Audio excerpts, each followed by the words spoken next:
আসসালামু আলাইকুম। কি অবস্থা সবার? আশা করি ভালো আছো। আমিও আছি আলহামদুলিল্লাহ। তো আজকে আমরা যে বিষয়টি নিয়ে কথা বলবো, নবম দশম শ্রেণীর উচ্চতর গণিত,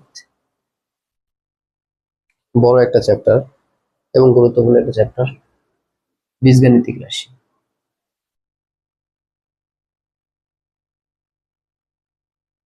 গাণিতিক।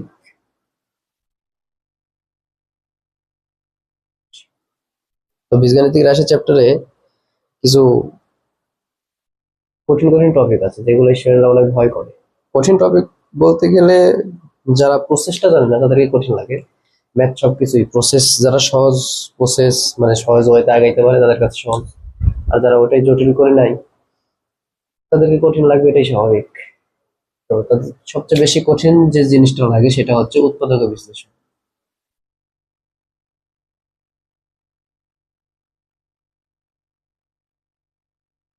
এই উৎপাদক বিশ্লেষণে ছেলেপেলে আটকায় যায়। ওই যে বড় বড় উৎপাদক বিশ্লেষণ 6-7টা করে উৎপাদক হয়, আবার 4টা করে হয়, 3টা করে হয়, এগুলো উৎপাদকে কমন নিতে পারে না ছেলেপেলে। তো আমরা ওই ওয়াইতে যাবোই না। কোনটা কমন নিতে কোনটা নিয়ে নেব ভুল হবেই। বেশি বেশি প্র্যাকটিস করলে ভুল হবে না, কিন্তু যারা প্র্যাকটিস করে না, একটু অলস প্রকৃতির, তারা আমার আমি যে ওয়েতে করে দিব এই ওয়েতে করলে সবচেয়ে বেশি ভালো হবে। তো আমরা চ্যাপ্টারের শুরু থেকেই আগাই একটু। শুরুতেই আছে কি, চলক, তাই না? তাহলে চলককে আমি সহজেই বলে দিচ্ছি যে যার মান পরিবর্তনশীল, যার মান পরিবর্তনশীল সেটাই চলক। যেমন মনে করো কোনো একটা কন্টেনার এক্স, কন্টেনার মানে একটা বক্স, এই বক্সের মধ্যে আমি রাখলাম এক, তাহলে তখন এই এক্স এর নাম মান হয়ে গেল এক। যখন আমি এক্স এই কন্টেনারের মধ্যে এককে উঠাই নিয়ে আমি রাখলাম দুই, তখন এই বক্সের মান হয়ে গেল দুই, মানে এক্স এর নাম মান হয়ে গেল দুই। যখন আমি এক্স এর মধ্যে তিন রাখবো তখন এর মান হয়ে যাবে তিন।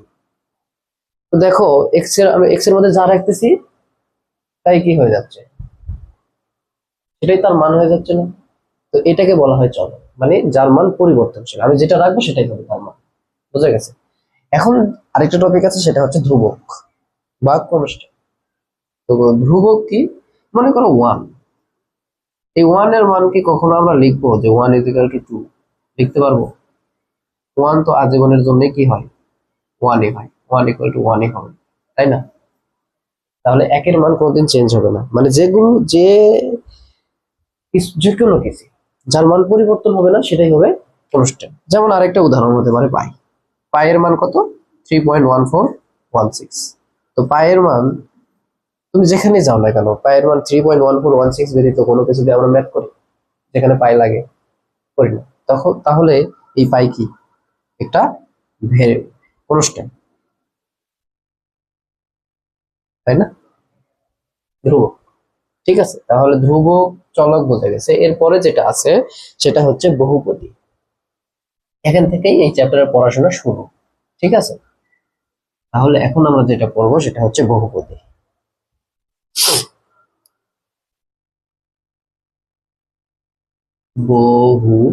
বহুপদী, তাহলে বহুপদী বিষয়টা কি? বহুপদী বিষয় বোঝার জন্য দুইটা জিনিস মনে রাখবা, সেটা হচ্ছে যে পদ সংখ্যা হবে সসীম। পদ সংখ্যা সংখ্যা হবে সসীম। আর দুই নম্বর যে বিষয়টা মনে রাখবো সেটা হচ্ছে যে চলকের পাওয়ার, পাওয়ার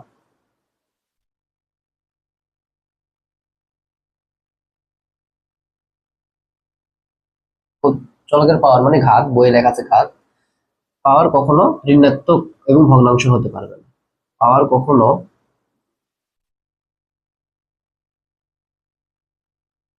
ঋণাত্মক এবং ভগ্নাংশ হতে পারবে না। এই দুইটা শর্ত যারা মেনে চলবে তারাই বহুপদী, আর তাছাড়া বহুপদী হবে না। তাহলে আমরা কিছু উদাহরণ দেখি। মনে করো কোথাও দেখতেছো যে এফ অফ এক্স এটা সমান x cube plus x square plus 2x plus dot dot dot dot. এই ডটের লাইন বা ডট ডট দেওয়ার অর্থ হচ্ছে যে এর পদ সংখ্যা আরো আছে, এরপরে কিছু আছে, তারপরে সংখ্যা আছে, থাকতেই পারে। তো যদি এরকম কিছু দেখো তাহলে এটা বহুপদী হবে না। কেন? পদ সংখ্যা সসীম না। এটা আমি ডটেড লাইন যখন মানে মিশাই দেব তখন দেখো এটা একটা সীমিত পদ সংখ্যা কি হয়েছে, সসীম। আমরা গুনতে পারতেছি যে এখানে 3টা পদ আছে, তাই না? তাহলে এটা বহুপদী হতে পারে। তখন আমরা দ্বিতীয় শর্ত চেক করব, সেটা কি, যে চলকের পাওয়ার। চলক কোনটা? এখানে এক্স, এখানে অন্য কোনো চলক নাই। তাহলে এখানে এক্স, এই এক্স এর পাওয়ার দেখো কিউব 3। 3 কি ঋণাত্মক বা ভগ্নাংশ সংখ্যা? না, তার মানে 3 2 1, এখানে কিছু নাই মানে 1 আছে। তাহলে 3টা যে চলক দেখতেছি এক্স এক্স এক্স, এখানে এক্স কিউব, এক্স স্কোয়ার এবং এক্স এর পাওয়ার 1, এই 3টা পাওয়ারে কি ধনাত্মক পূর্ণ সংখ্যা। তাহলে ধনাত্মক পূর্ণ সংখ্যা যেহেতু, সেহেতু এটা একটা কি বহুপদী হবে। কোন একটা বহুপদী F of x, x plus 1/x, MCQ তে দিয়েছে 4টা অপশন দেওয়া থাকবে, তার মধ্যে এটা একটা অপশন। বলবে যে নিচের কোনটি বহুপদী নয়। তাহলে দেখো এটা কি বহুপদী হবে? এখানে এক্স এর পাওয়ার 1, আচ্ছা ঠিক আছে, এটা যেহেতু ধনাত্মক পাওয়ার তাহলে এটা হতে পারে। কিন্তু এখানে দেখো 1/x, জেনারেল ম্যাথে পড়ছো 1/x মানে কি x টু দি পাওয়ার -1, তাহলে পাওয়ার কি হয়ে গেছে, মাইনাস হয়ে গেছে না? তাহলে পাওয়ার মাইনাস হলে কি হবে? এটা কি বহুপদী হবে? বহুপদী হবে না। তো এটা নিয়ে অত হাবিজাবি পেঁচানোর কিছুই নাই। যদি আমরা দেখবো যে পাওয়ার যদি মাইনাস হয় অথবা পাওয়ার এরকম দেওয়া আছে, দেখো কোনো একটা সংখ্যা √x, এটার অর্থ কি x to the power half. এটা জেনারেল ম্যাথে পড়বা, x এর পাওয়ার কত? হাফ। কিউব রুট x, এটা যদি দেওয়া থাকে তাহলে কি x এর পাওয়ার 1/3। তাহলে দেখো এই যে এগুলো কি ভগ্নাংশ, তাহলে এগুলো বহুপদী হবে না। এখানে আরেকটা বিষয়, সেটা হচ্ছে যে মনে করো কোন একটা সংখ্যা 3, এটা কি বহুপদী হবে? উত্তর হবে হ্যাঁ। কি করে? এখানে কিছু নাই মানে কি x টু দি পাওয়ার 0 আছে, 0 একটা ধনাত্মক পূর্ণ সংখ্যা, ঠিক আছে? তাহলে x টু দি পাওয়ার 0 এটা একটা বহুপদী হবে। x টু দি পাওয়ার 0 মানে কি 1 না? এটাও জেনারেল ম্যাথে পড়ছো, না পড়লে এখন মনে রাখো যে x টু দি পাওয়ার, পুরো পৃথিবীর পাওয়ার যদি 1 দেই, তোমার মাথায় যদি 1 দেই, তার মান হয়ে যাবে 1। পাওয়ার যদি 0 দেই তাহলে তার মান হয়ে যায় 1, ঠিক আছে?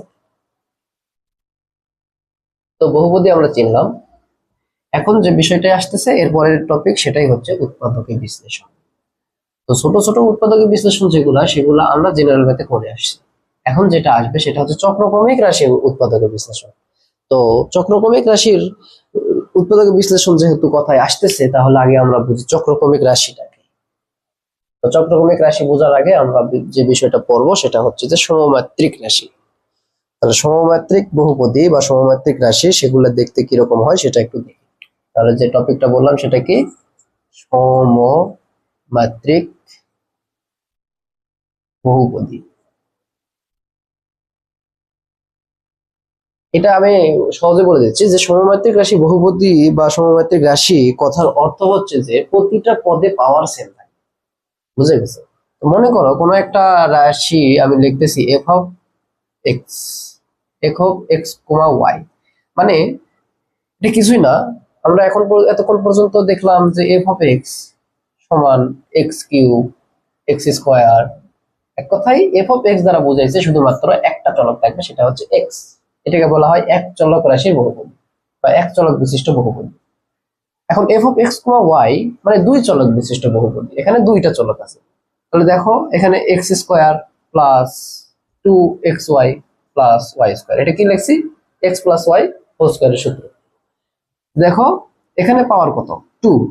এখানে এই দুটো যদি যোগ করি, পাওয়ার এই দুটো যদি গুণ করি, তাহলে পাওয়ারে কি হয়, এর পাওয়ার 1 এর পাওয়ার 1, দুটো যোগ হয়ে যায় না, 1 + 1 কি হলো 2। তাহলে দেখো এই এই পদের পাওয়ারও কত, 2, আর ওয়াই এর পাওয়ার কত, 2। তার মানে এখানে 3টা পদ আছে, 3টা পদের পাওয়ারই কত হয়েছে, 2 হয়েছে।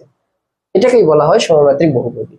যদি আমি লিখি f of x y z, তো এরকম করে যদি আমি লিখি x cube, y cube, z cube, x y z, এটা কি সমমাত্রিক বহুপদী হবে? এখন আমরা দেখি এর পাওয়ার 3, এর পাওয়ার 3, এর পাওয়ার 3। তার মানে এই তিনটাতে সমস্যা নেই, এটা একটু দেখি। এর পাওয়ার 1, এর পাওয়ার 1, এর পাওয়ার 1, তাহলে তিনটা যদি গুণ করি তাহলে কি হবে, পাওয়ারে যোগ হয়, 1 + 1 + 1, এটা 3 এর সমান, মানে পাওয়ার 3। তাহলে সবগুলো পদের পাওয়ার যদি 3 হয়েছে তাহলে এটাও একটা কি সমমাত্রিক বহুপদী। তাহলে সমমাত্রিক বহুপদী জিনিসটা বোঝা গেল। এখন আমরা যে বিষয়টা পড়বো সেটা হচ্ছে প্রতিসম রাশি।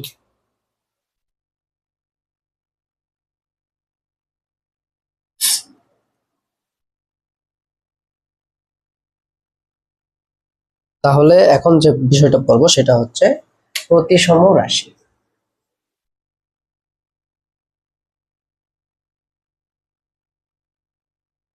তো প্রতিসম রাশি বিষয়টা কি? প্রতিসম রাশি হচ্ছে যে যদি পাশাপাশি একাধিক চলক বিশিষ্ট বহুপদী, মানে দুই চলক হতে পারে বা তিন চলক, এক চলক বিশিষ্ট বহুপদী হবে না। মনে করো f(x) দিয়ে কোনো কিছু আছে, সেক্ষেত্রে এই শর্তটা প্রযোজ্য হবে না। মানে হচ্ছে একাধিক চলক বিশিষ্ট, মানে দুই চলক অথবা তিন চলক। তাহলে f(x, y) আমি লিখে নিলাম। এটা সমান আমি আগে যে বহুপদীটা লিখছিলাম সেটাই লিখছি, যে x² + 2xy + y²। এটা একটা বহুপদী। তো এই বহুপদীতে বলছে প্রতিসম রাশি তখনই হবে যখন এদের x এর জায়গায় y এবং y এর জায়গায় x, মানে ইন্টারচেঞ্জ করবো, x এর জায়গায় y যাবে আর y এর জায়গায় x যাবে। যদি এই রাশির মান কোনো পরিবর্তন না হয় তবে ওই রাশিটাকে আমরা বলবো প্রতিসম। তাহলে আমরা সেটা করি, দেখো x এর জায়গায় y যাবে, মানে y² হবে +2yx + x²। এটা সাজায় লিখলে x² + 2xy + y²। দেখো এই লাইন আর এই লাইন একই। তাহলে আমরা বলতে পারবো এটা একটি প্রতিসম রাশি।